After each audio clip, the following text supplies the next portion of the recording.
The cameras were rolling. The stage lights cut through the silence, and across the nation, millions leaned in. Elon Musk tilted forward in his chair, a smirk carved across his face like he'd already won the moment. His voice sliced through the room, calm but laced with arrogance. "Tell me, Congresswoman, do you even understand how innovation works? Or are you just here to play politics?" The words hung heavy. It wasn't just a question, it was a challenge, a dismissal, an insult wrapped in a grin. The studio crowd shifted uneasily, sensing the tension that had instantly thickened the air. Musk's reputation preceded him, the billionaire genius who'd conquered cars, rockets, and satellites. He was used to owning the room, used to bending narratives to his will. But this time his opponent wasn't some nervous host or a fellow mogul nodding along. It was Jasmine Crockett, a congresswoman known for her razor-sharp wit, her refusal to bow to intimidation, and her unshakable belief that truth, spoken plainly, was more powerful than any fortune. She didn't answer right away. Instead, she fixed her eyes on him, letting the silence stretch long enough for the audience to feel it in their chests. Musk shifted ever so slightly, not because he feared her reply, but because the confidence in her stillness was undeniable. This was no ordinary debate. This was the kind of clash where identity, dignity, and power collide under the unforgiving gaze of live television. To Musk, it was another chance to dominate a stage. To Crockett, it was something bigger, an opportunity to remind America that no amount of wealth could erase the value of lived experience, of resilience, of community. And then, just as the tension seemed unbearable, she leaned forward. Her lips parted. The room froze. Every heartbeat in that space seemed to fall in rhythm with hers. What came next wasn't scripted, wasn't rehearsed. It was born from conviction, sharpened by years of fighting to be heard in rooms designed to silence voices like hers. The entire nation was seconds away from a line that would not only silence Elon Musk, but ignite a storm across the internet and echo through living rooms, classrooms, and boardrooms alike. What Jasmine Crockett said next would leave everyone in disbelief. To understand the gravity of this confrontation, you have to see beyond the stage lights and polished sound bites. This wasn't just another interview. It was a collision between two worlds, one defined by unimaginable wealth and unchecked influence, the other by grit, service, and the relentless struggle for representation. Elon Musk didn't walk into that studio as an ordinary guest. He carried with him the aura of a man who launches rockets for breakfast, buys platforms with pocket change, and treats public institutions as puzzles he alone is clever enough to solve. For years, he had styled himself as untouchable, above the rules, above the politicians, above accountability. To millions, he was a symbol of genius and possibility. To others, he was the embodiment of arrogance, a man who cloaked dismissiveness in the language of innovation. And yet, across from him sat Jasmine Crockett, not with the wealth of empires behind her, but with something Musk could never purchase, credibility rooted in lived struggle. She came from a background familiar to many Americans, who never had a safety net, who knew the meaning of sacrifice, who had to fight their way into rooms where they were told they didn't belong. She wasn't playing the game of billionaires. She was there for something far greater. The dignity of those voices Musk often overlooked when he spoke about the future. The stakes of that moment couldn't be overstated. This wasn't simply about a sharp exchange of words. It was about whether wealth could once again drown out truth, whether spectacle would bury substance, whether arrogance could silence dignity on national television. Millions of viewers who had never once cared about committee hearings or congressional soundbites were suddenly glued to their screens, sensing something bigger than politics.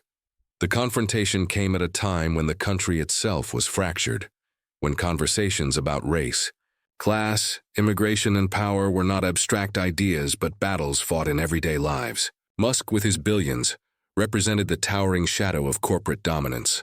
Crockett, with her voice, represented the possibility that America still belonged to its people, not just its moguls. The producers didn't plan for it. But the moment had transformed into a live referendum on what kind of nation America wanted to be. Would it continue to elevate men who believed wealth alone made them visionaries? Or would it rally behind leaders who carried the weight of their communities with them, who stood tall not because they were born with power, but because they had fought tooth and nail to claim a seat at the table. As the tension mounted, social feeds were already buzzing. Clips of Musk's question raced across Twitter, with headlines screaming, "Elon Musk challenges Raptor Crockett on live TV." Comment threads exploded with speculation. Some cheered Musk's bravado, while others waited breathlessly, convinced this was the moment Crockett would show why she had become a voice people couldn't ignore. The nation was at a precipice, leaning in, waiting for her response, not just as words to Musk, but as a statement about who truly gets to define America's future. And just when it seemed the weight of power leaned entirely in Musk's favor, Jasmine Crockett opened her mouth, ready to turn the tables in a way no one expected. To understand why Elon Musk's words carried such arrogance that night, you have to trace the long road that built his myth. Musk had always thrived on spectacle, a man who cultivated an aura of brilliance by positioning himself as the savior of humanity. Whether it was colonizing Mars, electrifying the car industry, or wiring satellites into the sky, his fans adored him not just as a businessman, but as a prophet of the future. Every tweet, every stunt, every off-the-cuff remark became part of the legend. Elon, the man too bold to be contained by convention. But behind the curtain of genius was another truth, one less flattering, one his critics never let the world forget. Musk's rise had been paved not just by daring vision, but by privilege, ruthless maneuvering, and an iron sense of entitlement. Where others saw brilliance, many saw manipulation. He had leveraged not only his intellect, but also the kind of wealth and connections most people could never dream of. That advantage was often erased from the narrative, replaced by the convenient myth of a lone genius battling against the odds. It was this myth that Musk carried like armor into every public forum. He dismissed journalists who dared to challenge him, ridiculed regulators as unnecessary obstacles, and treated political leaders with thinly veiled disdain.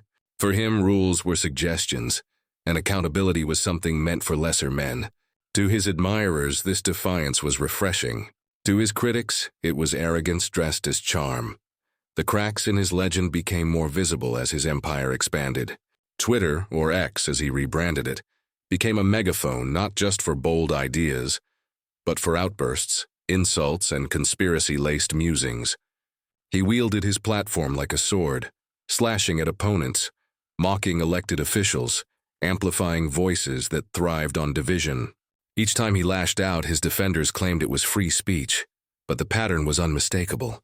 Musk's power wasn't just about rockets or cars. It was about shaping the public narrative and reminding the world that he could not be ignored. For years, politicians had danced carefully around him. They needed his factories, his promises of jobs, his technologies that seemed to whisper of tomorrow. But Jasmine Crockett wasn't built for deference. She wasn't dazzled by rockets or billion-dollar valuations. And when Musk looked at her across that stage, he wasn't just asking a question. He was trying to put her in her place, to remind her that in his universe, men like him asked the questions and people like her scrambled to answer. The irony was glaring. Musk, who claimed to champion innovation and courage, could not stand the thought of being challenged by someone who represented the very voices often left out of Silicon Valley's dreams. He styled himself as a visionary for all humanity, yet his words, time and again, revealed a blind spot, a lack of respect for those who didn't share his background, his wealth, or his privilege. Critics pointed to countless moments that painted this darker portrait. The time he mocked a cave rescuer as pedo guy for daring to question his submarine stunt. The nights he sent markets into chaos with reckless tweets, costing ordinary investors their savings. The clashes with unions, where his companies resisted workers' attempts to organize for better wages and safety. All of it wove into a larger story, not of a man fighting for humanity, but of a man unwilling to be told no. And so, in that studio, Musk didn't just see Jasmine Crockett. He saw a challenge to the very mythology he had built around himself. If she could dismantle his words with calm precision, it wouldn't just bruise his ego. It would expose the fragility behind the empire. The truth that even the world's richest man could be humbled by conviction, by wit, by the kind of authenticity that money couldn't buy. For Musk, This was supposed to be another effortless victory, a chance to belittle a politician on live television, to reinforce the story of Elon the untouchable, Elon the master of every room he walked into. He didn't know it yet, but the stage he thought he owned was about to become the stage where his arrogance would be stripped bare. Because in that moment, Jasmine Crockett wasn't just another opponent. She was about to become the one voice Musk couldn't silence. Before the cameras, before the bright lights, before the viral moment that would ricochet across the internet, Jasmine Crockett's story began in a place far removed from the Billionaires Club. Hers was a path carved not by inheritance or fortune, but by fire, the kind of fire that comes from struggle, from being told no, from learning early that you would have to fight twice as hard just to be seen. She grew up in a world where resources were scarce, but dignity was abundant. Family and community were her anchors. She watched her parents, her neighbors, her teachers work themselves to the bone not for glory, but simply to keep food on the table and roofs over their heads. This was America in its truest form. Not the boardrooms or rocket launches, but the everyday grind that defined millions of lives. And from that reality, Crockett absorbed a lesson. The measure of worth isn't money or status, but how you show up for people when they need you most. Education was her first battlefield. In classrooms where students like her weren't expected to rise, she chose defiance. She studied harder, spoke louder, and refused to shrink when others tried to cut her down. Law school followed, a space where privilege often spoke louder than talent. But Crockett carried with her something that law books couldn't teach. Empathy sharpened into resolve. While others chased prestige, she gravitated toward those who had been silenced and forgotten. The tenant facing eviction, the young man arrested without cause, the woman denied dignity in court. She became their voice, a defender when the system told them no one would care. Her career wasn't glamorous, but it was righteous.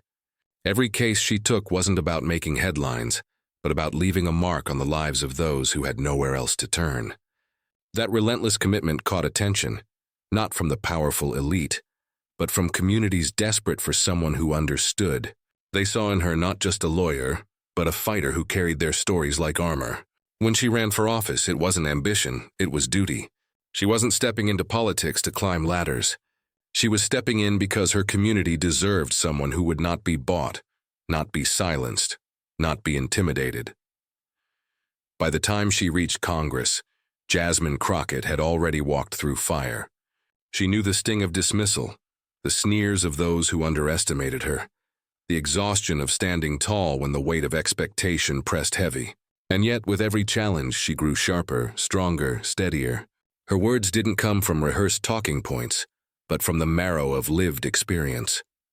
She embodied the reality that so many Americans knew, but rarely saw reflected in their leaders. Resilience forged in struggle, courage born of necessity. This is why, when Elon Musk leaned forward on that stage with his smirk and his question, Crockett didn't flinch. She had stared down worse. Landlords, prosecutors, lawmakers who thought her presence in the room was a mistake. Each of those battles had prepared her for this one. She didn't need rockets or billions to validate her worth. She carried something Musk could never buy: authenticity. The contrast between them was stark, almost cinematic. Musk represented power insulated by wealth, the ability to bend rules and rewrite narratives. Crockett represented the raw edge of democracy itself, messy, unglamorous, but grounded in people's real lives. He was the story of privilege stretching its reach across the globe. She was the story of community rising up, refusing to be erased. Her supporters saw it clearly. To them, Crockett wasn't just another congresswoman. She was proof that the halls of power could no longer be reserved for the wealthy and the well-connected. She was a mirror for every immigrant who worked 3 jobs, every student told they'd never make it, every family dismissed as expendable. When she spoke, they felt spoken for. When she fought, they felt less alone. And so, when she sat across from Musk on live television, the moment wasn't just about her. It was about every story she carried with her, every face she represented, every voice that had been told it didn't matter. Musk's question wasn't simply an insult directed at Jasmine Crockett. It was a challenge aimed at all of them.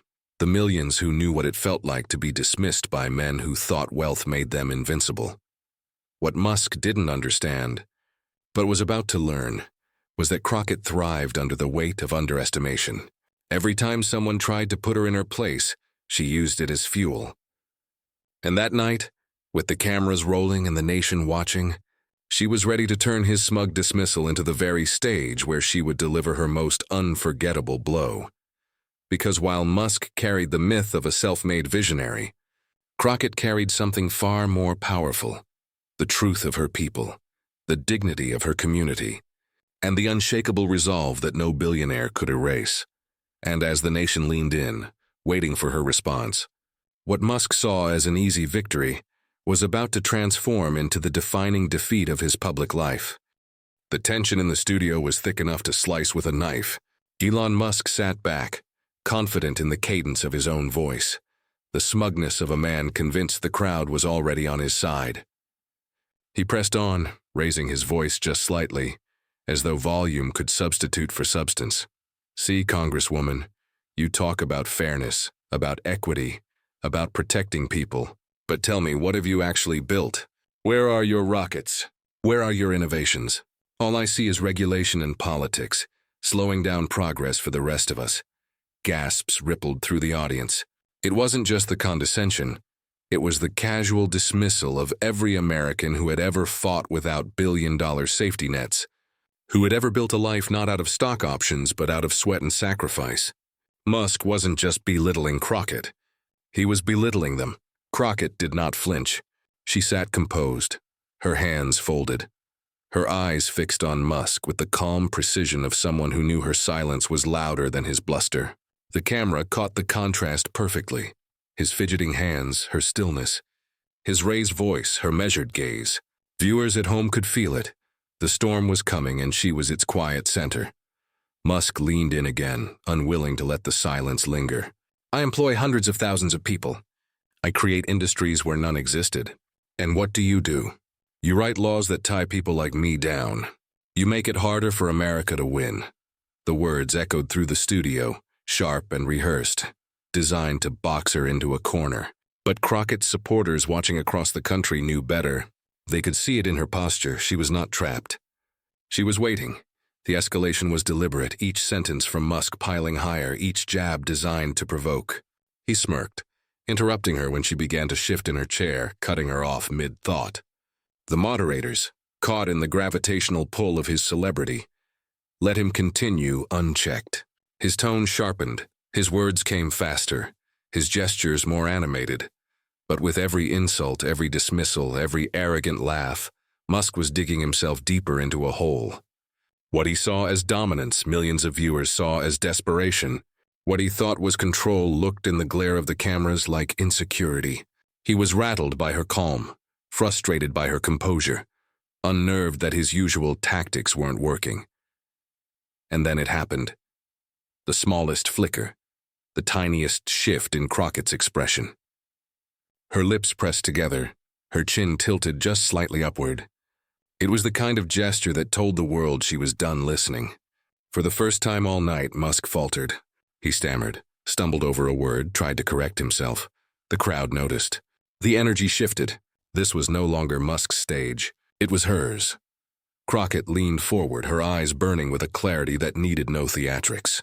The audience fell silent, as though the air itself had paused in anticipation.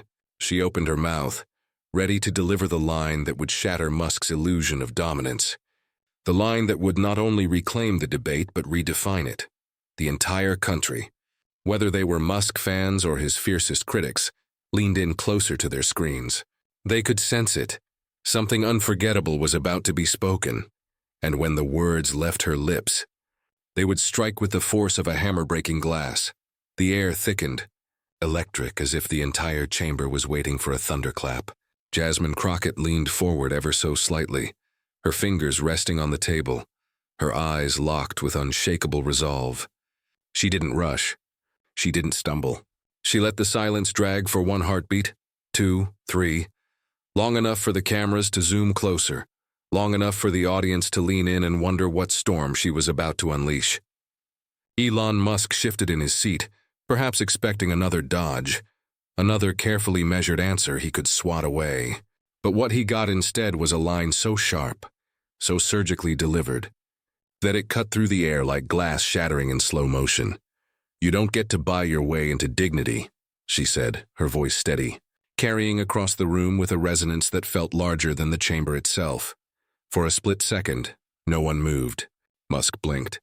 His lips parted slightly, but nothing came out. The wealthiest man in the world, accustomed to commanding stages, to silencing rooms with bravado and power, suddenly found himself cornered not by statistics, not by legislation, but by a truth that money could never purchase. The silence broke not with words, but with sound, an eruption of gasps, murmurs, and a ripple of applause that security staff tried and failed to contain. The chamber wasn't supposed to react like that. The audience wasn't supposed to break into applause during testimony. But rules in that moment meant nothing. The crowd was responding to something primal, something undeniable. The underdog had landed a blow on the giant. Musk's jaw tightened, his fingers drumming the table as if tapping might summon back control. He opened his mouth, but the rhythm of the room had already shifted. Crockett had stolen it. She stood, or rather she seemed to rise without moving, her presence swelling with each passing second, as Musk shrank under the weight of silence that no amount of words could fill. "You built rockets, cars, satellites?" Crockett continued, her tone calm but cutting. "But you couldn't build respect. That's earned. And tonight you've lost it." The line landed harder than the first. Somewhere in the gallery, a muffled "yes" broke the tension, followed by laughter that wasn't cruel but cathartic, the release of people watching arrogance meet its reckoning. Commentators leaned toward each other, whispering notes they knew would headline tomorrow's news cycle. The cameras caught every detail, Musk's forced smile, his attempt to laugh it off, and then the subtle shake of his head when he realized laughter only made the wound deeper. The moment stretched into a theater of reactions. One senator leaned back, lips pursed in astonishment. Another scribbled furiously on their notepad, already preparing a quote for the press. A journalist tweeted the line within seconds, the words "buy your way into dignity," flashing across screens around the world, igniting hashtags that would soon trend at #1. And Musk? He tried to interject, his voice low, muttering something about innovation, about freedom. But the spell was broken. His authority evaporated the instant Crockett spoke. The richest man in the room had nothing to offer but excuses, while the woman across from him radiated unshakable truth. "Respect," she pressed on, leaning closer, "doesn't come from dollars or titles. It comes from how you treat people when no one's watching. And right now, everyone's watching you fail." Her words rolled like thunder. It wasn't just a rebuttal. It was a dismantling. Musk's empire of prestige suddenly seemed fragile, almost brittle, under the weight of a truth that couldn't be engineered or outsourced. He shifted again, a nervous glance toward the cameras betraying him. He was looking for allies, for someone to pull him out of the quicksand, but none came. And then came the final strike, the one that would echo long after the session ended. Crockett, her tone softening into something almost maternal, said, "You can have the world's attention, but tonight you lost America's respect." The chamber exploded. Applause roared this time, uncontainable, rolling like a wave. Even those who disagreed politically felt the gravity of the line. It was not just a comeback. It was history in the making. Musk slumped slightly, a flicker of disbelief on his face as if he realized that for once, his name, his empire, his billions, had no defense against a truth spoken with clarity and courage. The commentators erupted in whispers. "That's the clip. That's the moment." Editors began slicing footage even as the hearing continued, their instincts telling them this was viral gold. Viewers at home typed furiously into the chat feeds of live streams. Savage, iconic. Jasmine just ended him. But Crockett didn't gloat. She didn't smile or look around for applause. She sat back composed, her silence louder than anything Musk could muster. She had delivered her strike, and now she let it breathe, let the chamber itself testify to its power.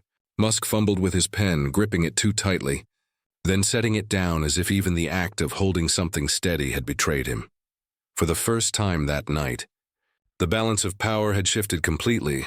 The titan of industry was now the man on the defensive, while the congresswoman stood as the voice of the people. She had turned the chamber into a courtroom where truth was the only gavel. And yet the story didn't end there. Because what Jasmine Crockett said that night didn't stay confined to those walls. It traveled, multiplied, and transformed into something much larger than a single viral clip. But the ripple effect was only just beginning. The chamber had barely emptied before the outside world erupted. It started with a single clip, posted within minutes. Jasmine Crockett leaning forward, eyes unblinking, delivering the line that shattered Elon Musk's composure.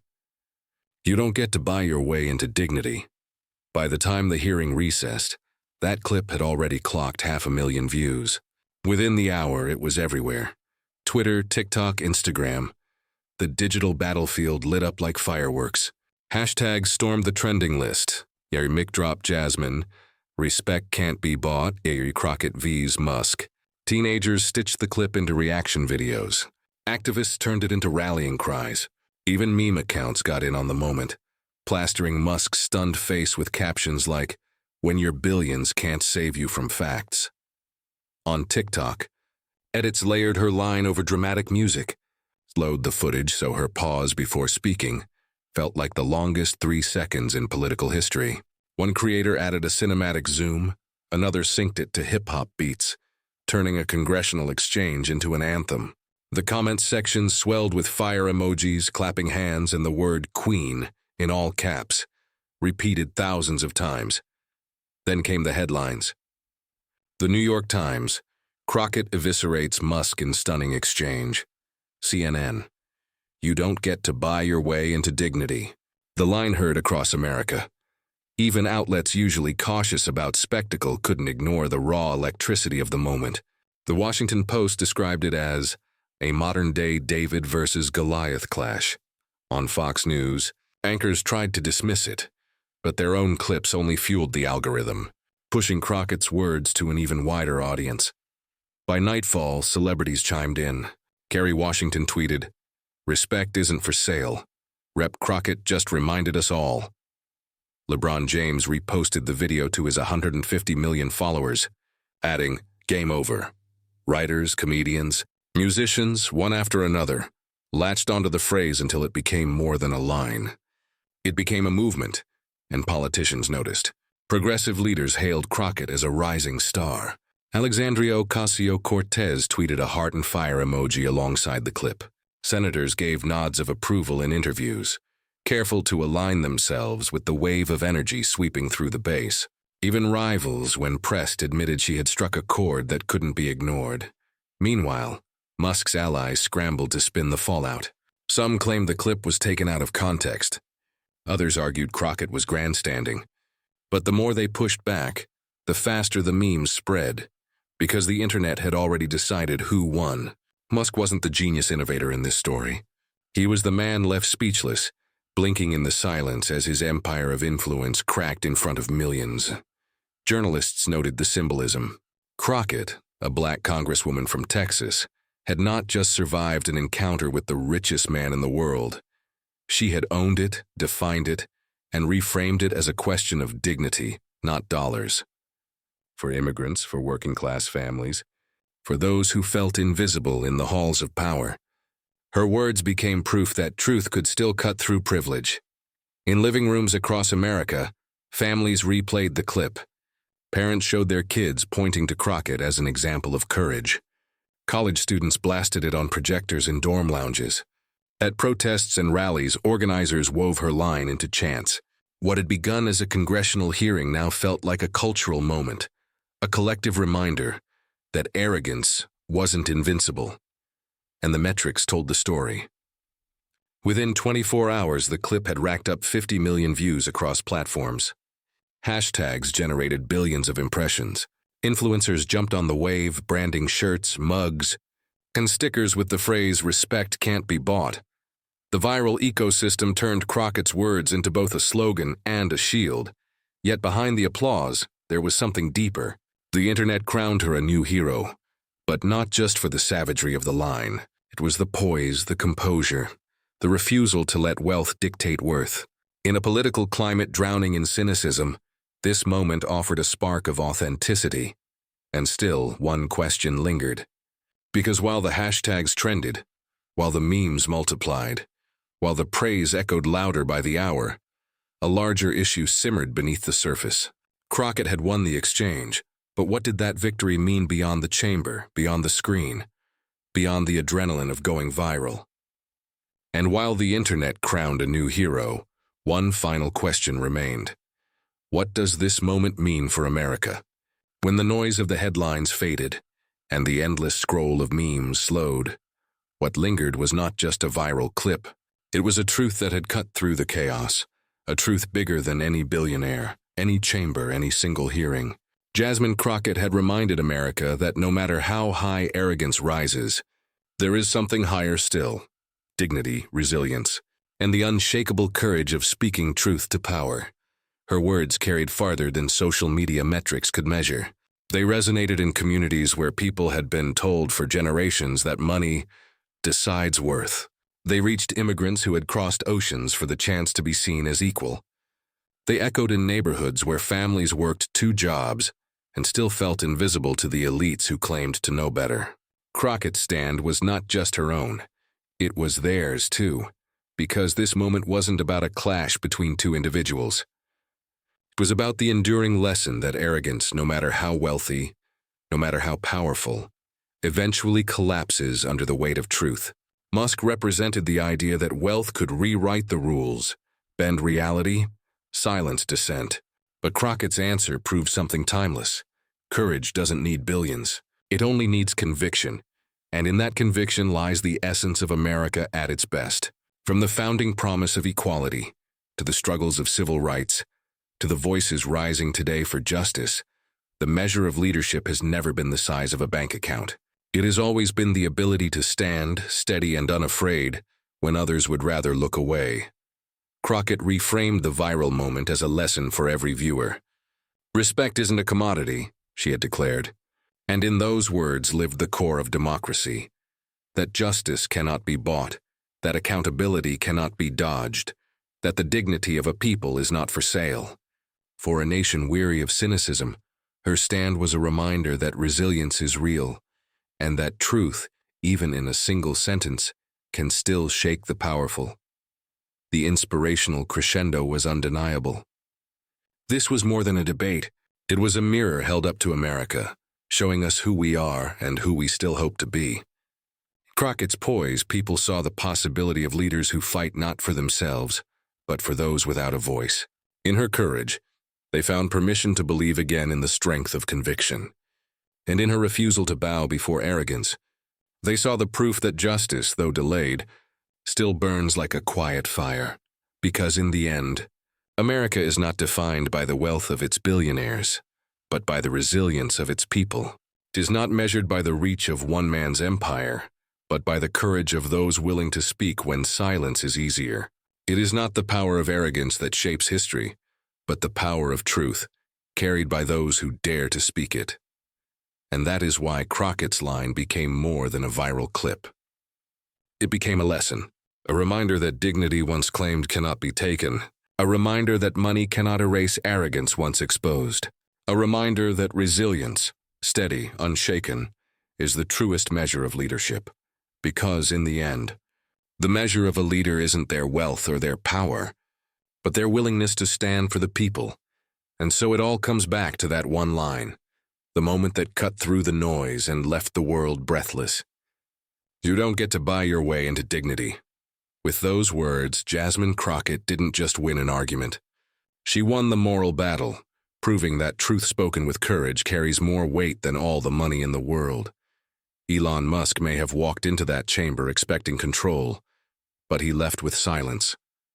Crockett, on the other hand, left with something far more powerful, the respect of millions who saw in her strength a reflection of their own struggles and hopes.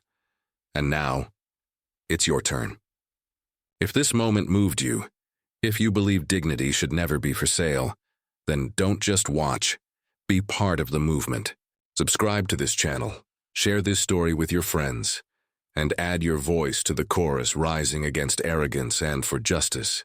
Because the more we amplify these moments, the more we remind the powerful that the people are watching. This wasn't just a viral clip. It was a glimpse of what leadership should look like. A reminder that when arrogance falls, dignity rises. And that when truth is spoken with courage, it cannot be ignored. Because moments like these remind us, history isn't written by the billionaires, but by the brave voices who refuse to be silenced.